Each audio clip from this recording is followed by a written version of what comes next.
Everyone, we are going to speak about enrichment items, not only because it's fun for you and the dog to do these things, or you giving it to the dog has fun, but also because dogs are working animals. It doesn't matter if you have a Chihuahua or a Great Dane, they were all originally bred to do something.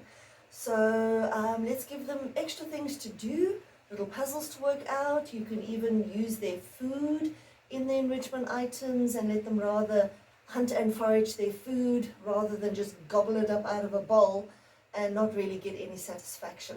So there's so many different ways to enrich your dog's life with enrichment items. I'm just going to give you a few that I do. All right, so just bear with me. That is not every single thing on the planet, but it is something. All right, so we are going to start off with a box, and in the box is a whole bunch of toilet rolls. All right, so just normal toilet rolls. Your box can be bigger or smaller than this, and what you can do now is you can take the dog's food if your dog eats kibble, or you can use treats if you're a raw feeder like I am. Sprinkle the food and the treats inside here. Give this just like this at lunchtime, supper time, breakfast time, whenever your dog eats, and allow your dog to figure out how they are going to get these treats and the food out. So you're going to end up with toilet rolls everywhere, but a very happy dog foraging for the food or the treats. And the longer they take, the better stimulating it is actually for them. Now they'll figure this out very, very quickly, so it's time to challenge them. So what you're going to do is close all the bottoms, all right? Throw your food and treats in and then pinch the top closed as well. So you're going to end up with all of these. They're going to have food or treats in, and they're going to be put in here. So what you do now is you give this to your dog to figure out, and it's going to take a little longer because they're going to go, oh, it was so easy the first time. They're going to knock this over, and because these are closed and the food and the treats is inside, they are going to have to work a little longer and harder to get all of this out. So this is a great way to have fun with your dog. Believe it or not, our cats enjoy this as well. So have some fun. We normally don't close it all the way for the cats, but they do love pulling these out or putting their little paws in there and scratching out the treats. So this is a really great way to stimulate cats and dogs. Right, you can also just take a toilet roll or a kitchen towel inner, close this, throw in something nice, maybe some sinew or frozen berries even. Those are nice and healthy. Excuse me, got major itches. And then you pinch this closed, you give that to your dog, and voila, a very happy animal, scratching and chewing and ripping and shredding. All right. Another really great way to feed your dog is actually using a plastic bottle. Do not leave lids on. And what you're going to do is you're going to take the dog's meal. Let's say your dog eats dog food, then you would put that dog food inside here. Your bottle should have 2 holes, all right? So we're not going to count this as a hole. But you should have a hole over here and a hole over there. And the hole should be just big enough that one piece of food falls out at a time. It doesn't fall out like a waterfall. And I've taken a flame and I've just smoothed the hole over here. So as the dog licks and schlicks, they don't cut their tongue up. And then once the bottle is empty, you remove it. Do not leave it lying around. Some dogs are safe. They can chew it up. They don't hurt themselves, but other dogs can be a little bit hectic. So just supervise them. With anything, supervise your dogs. Right. Then we have this item over here. I obviously bought it without any of this material on. What I like doing is I'll take a dog biscuit or a treat, pull this open, shove the cookie or the treat inside there, and then I'll give it just like that to the dog. That's without these on. And the dog then has to figure out how they're going to get the treat out of this thing. Now, it gets too easy for them. All right, so what you want to do after a while is actually tie on some material. Knot it on.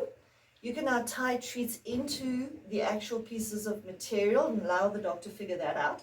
What I prefer doing is I'll shove a biscuit or something in there, and then I will turn all of this material in so that it completely surrounds whatever is in here. And then I'll give it to the dog, and the dog now has to open this all up and pluck out all the material, to get to the treat that is inside here. So it'll take them a little longer to work through it. Right. Now, cow hooves are great as well. They clean their teeth. Some dogs are not safe with cow hooves. Okay, like I said, just please supervise your dog with anything that you give them. But what I like to do is I can give them just like this, all right? And my dog might chew off only the end piece and then never look at the hoof again. It happens.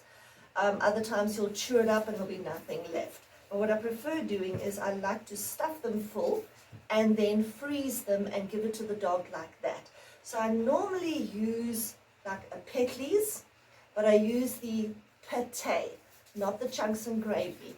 And I'll stuff it in there and I'll freeze it.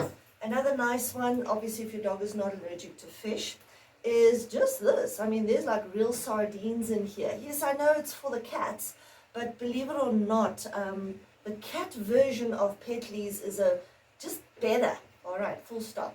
And I find it is a cleaner, nicer food.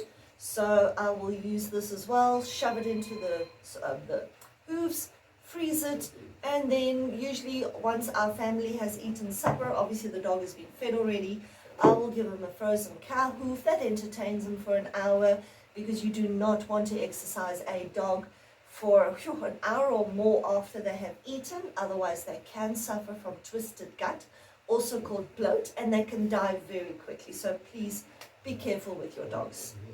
Right, another really fun thing that you can use is, I'm sure you've all come across Kong. All right, this poor paper is so broken up already, but Kong always comes with paper around it. This is an extra large. Is it an extra large? Yeah, it's the XL. All right, and I prefer a black Kong because the black Kong is very tough. It's tougher than any of the other colors. And then you buy the size that is appropriate for your dog. Obviously not very small if you have a very large dog.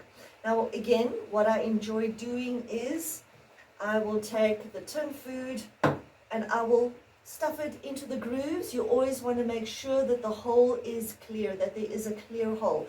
What some people will do is they'll stick a straw through, and once it's been frozen, they'll remove the straw and it'll have that hole there, and then the dog can lick out the frozen insides.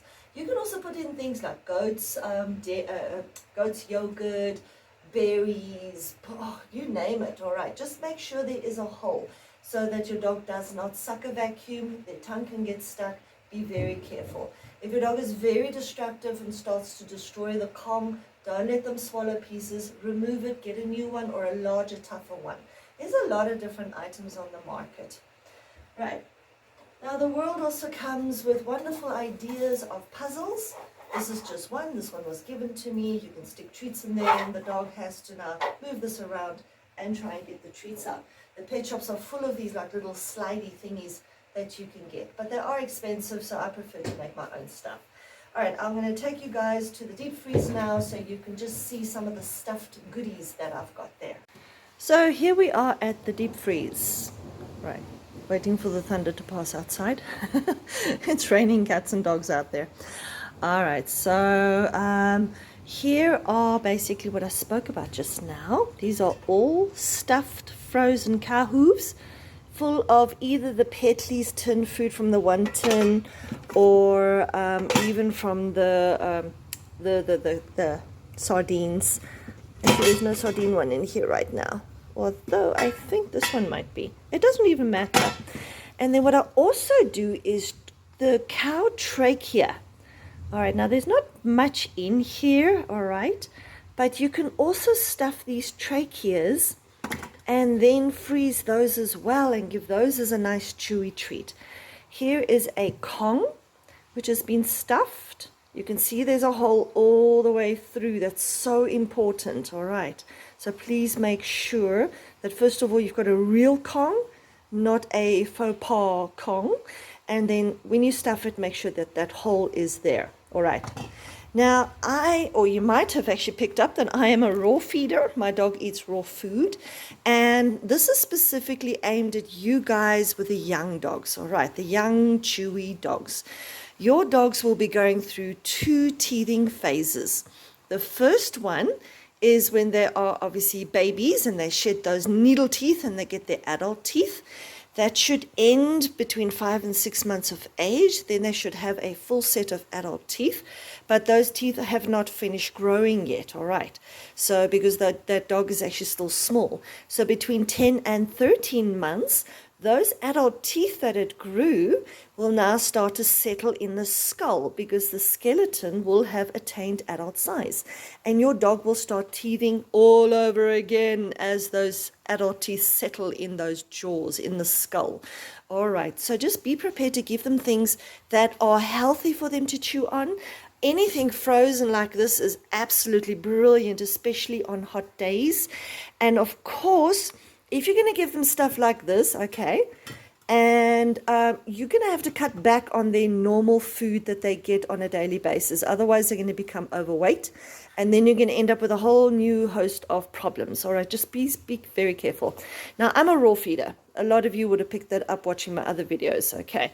So some of the things that my dog chews on, and which is great for young chewy dogs, is, as an example, a chicken foot. Now, this particular one is frozen. It's going to go back into the deep freeze nana. I just brought it out to show you. And when I do give it to my dog, it will be defrosted. Okay.